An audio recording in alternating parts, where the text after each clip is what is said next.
and I think to myself, what a wonderful world.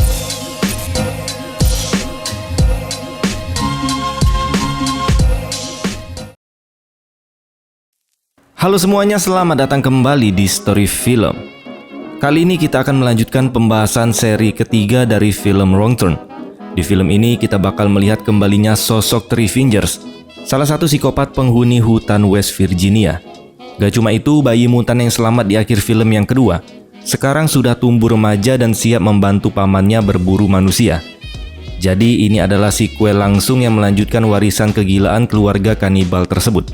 Nah, sekarang bayangin gimana jadinya kalau kalian terjebak di tengah hutan belantara, tapi ancaman yang dihadapi datang dari dua arah sekaligus. Di satu sisi ada sekelompok narapidana kejam yang kabur setelah bus tahanan mereka kecelakaan. Di sisi lain ada keluarga psikopat kanibal yang sudah siap menyambut mereka dengan jebakan-jebakan sadis. Di film yang berjudul Wrong Turn 3 Left or Dead ini, kita bakal melihat pertarungan brutal antara manusia-manusia serakah melawan psikopat kanibal yang menguasai hutan West Virginia. Siapa yang bakal bertahan hidup sampai akhir? Daripada kalian makin penasaran, mending kita langsung aja masuk ke alur filmnya. Enjoy the video. Di awal film kita diperlihatkan dengan 4 remaja yang sedang bermain arum jeram di hutan West Virginia. Tapi bukannya langsung pulang setelah selesai bermain, mereka malah santai-santai dulu di pinggir sungai.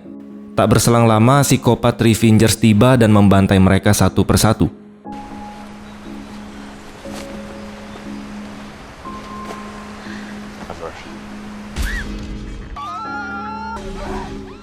Hanya satu wanita bernama Alex yang berhasil meloloskan diri.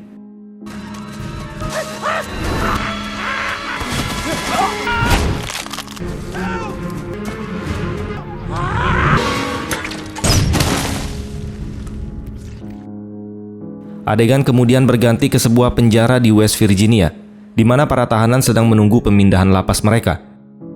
Salah satu narapidana kejam bernama Chavez mengajak tahanan lain bernama Floyd untuk bekerja sama merencanakan pelarian.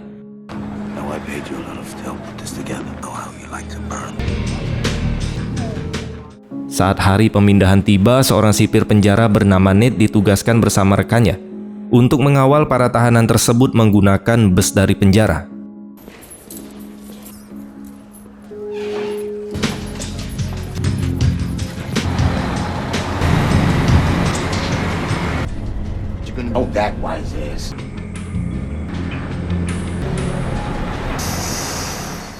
Setelah perjalanan beberapa jam, malam harinya mereka tiba di kantor polisi wilayah setempat untuk melakukan pendataan ulang sebelum mereka melanjutkan perjalanan.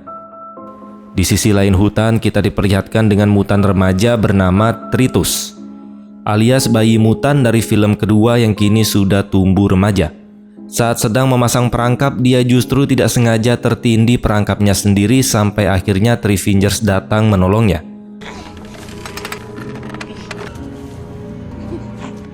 Kembali ke bus tahanan yang sedang melanjutkan perjalanan malam. Tak lama kemudian sebuah mobil misterius mulai membuntuti mereka. Mobil tersebut ternyata dikendarai oleh psikopat Three Fingers. Bagi para kanibal ini, bus penuh manusia tersebut adalah mangsa besar yang bisa menjadi stok makanan mereka untuk beberapa bulan ke depan.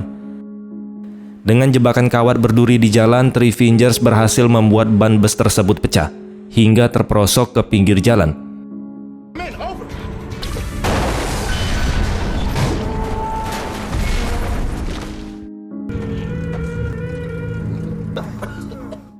Melihat ada momen yang bagus, para tahanan pun langsung memanfaatkan situasi panik ini. Saat Nate mencoba memeriksa keadaan di belakang, dia langsung ditodong senjata oleh Chavez dan narapidana lainnya. Keadaan kini berbalik. Para sipir malah disandra oleh napi. Salah satu sipir yang mencoba melawan seketika tewas setelah lehernya dilempar pisau oleh Three Fingers dari kegelapan. Disusul dengan hujan anak panah yang disertai suara tawa khasnya yang sangat mengerikan.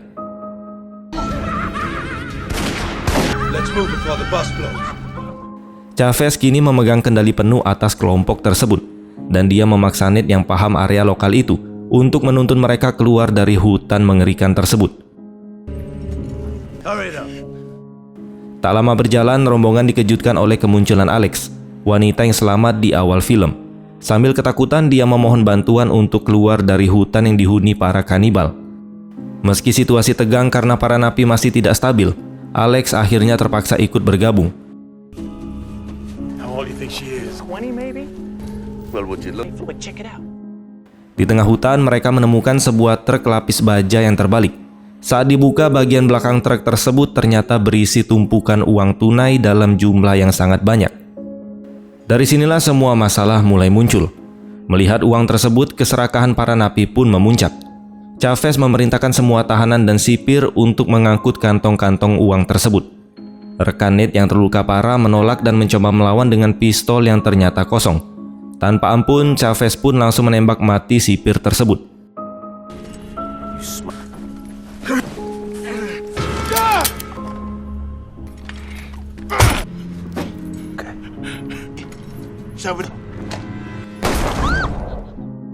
Rombongan pun melanjutkan perjalanan sambil memikul uang-uang curian itu.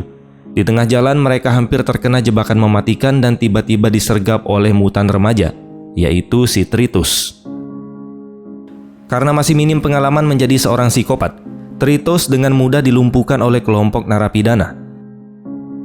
Chavez yang kejam berniat mengeksekusinya untuk memberi peringatan kepada psikopat yang lain. Alex sempat memperingatkan bahwa tindakan itu justru akan memicu kemarahan besar. Namun Chavez mengabaikannya, dan dia memenggal kepala Tritus. Tak lama kemudian, Three Fingers tiba di lokasi dan menangis histeris melihat kepala keponakannya yang sudah tertancap. Dan sesuai dugaan Alex, amarah Three Fingers langsung meledak, dan teriakan balas dendamnya menggema di seluruh hutan.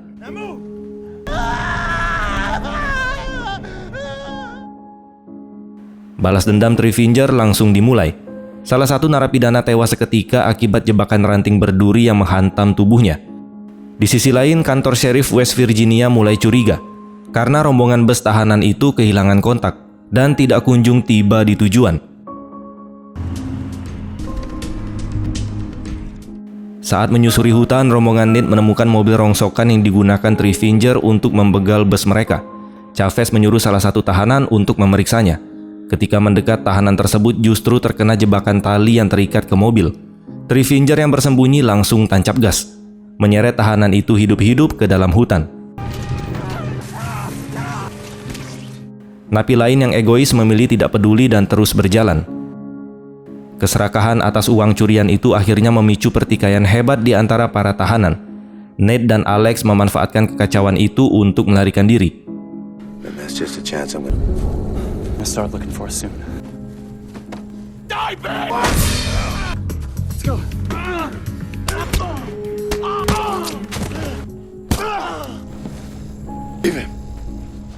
Setelah Chavez menghajar salah satu napi hingga pingsan dan meninggalkannya, dia pun mengejar Nate dan Alex yang sedang beristirahat.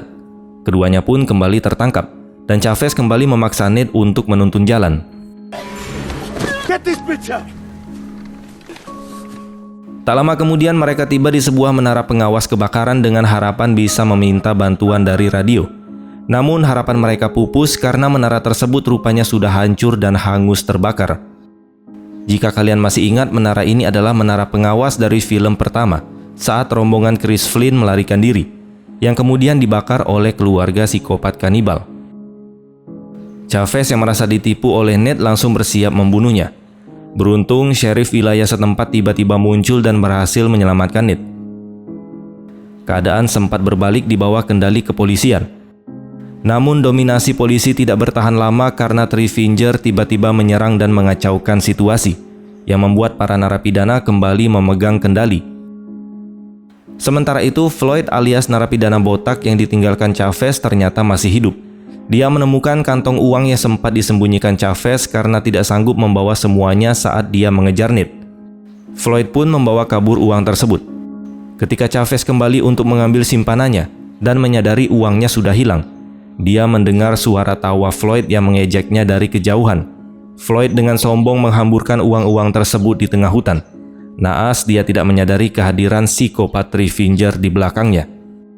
Dan alhasil, dia pun tewas.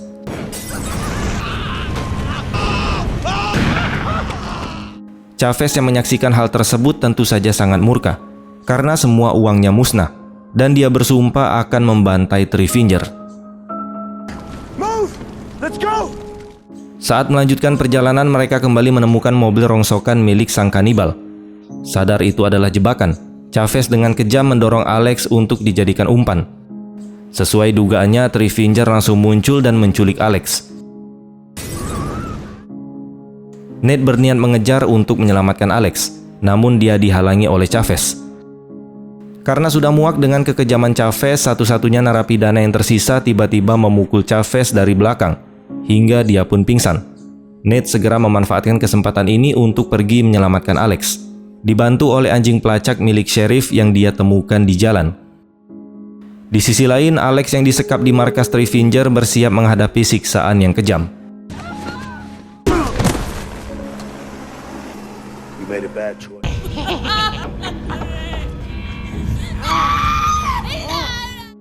Di saat yang sama, Chavez yang akhirnya siuman berhasil melacak keberadaan sang kanibal dan bersiap melakukan pertarungan 1 lawan 1 dengannya. Tentu saja pertarungan itu dimenangkan oleh Three Finger. Chavez tewas mengenaskan dan otaknya langsung dimakan oleh psikopat tersebut.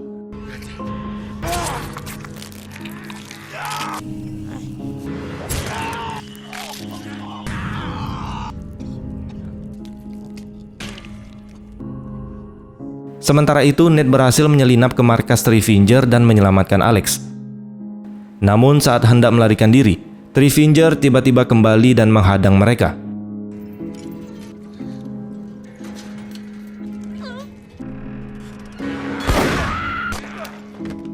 Saat Nate hampir terbunuh, anjing pelacak sheriff datang membantu. Meski akhirnya anjing itu dengan mudah dihabisi oleh Three Finger. Di tengah kepanikan, Alex berhasil mencocol Three Finger dari belakang hingga tumbang. Mereka pun segera kabur menggunakan mobil derek milik psikopat itu.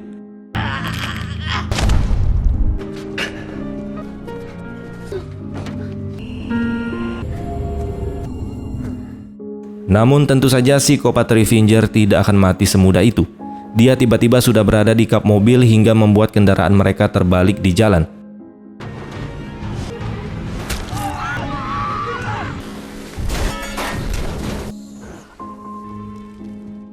Beruntung si Brandon alias narapidana yang sebelumnya memukul Chavez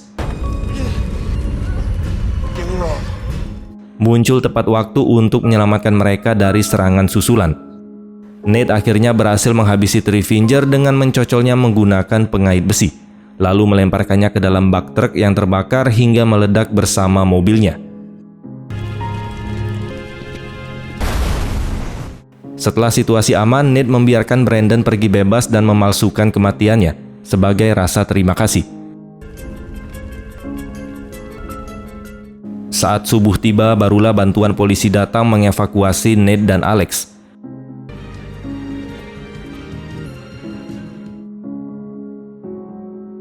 Singkat cerita, beberapa waktu berlalu. Nate yang serakah diam-diam kembali ke hutan untuk mengambil sisa uang di dalam truk lapis baja.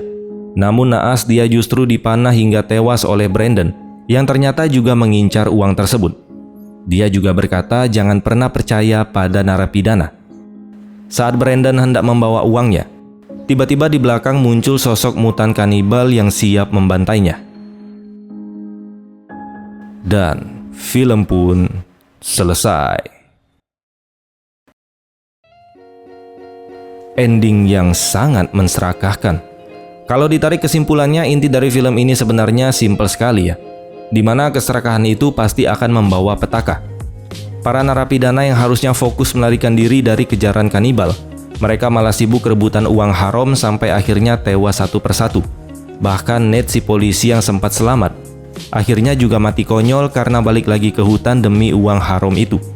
Di hutan West Virginia, musuh terbesar kamu bukan cuma mutan kanibal, tapi juga keserakahan diri sendiri. Terima kasih sudah menonton dan sampai jumpa di next video.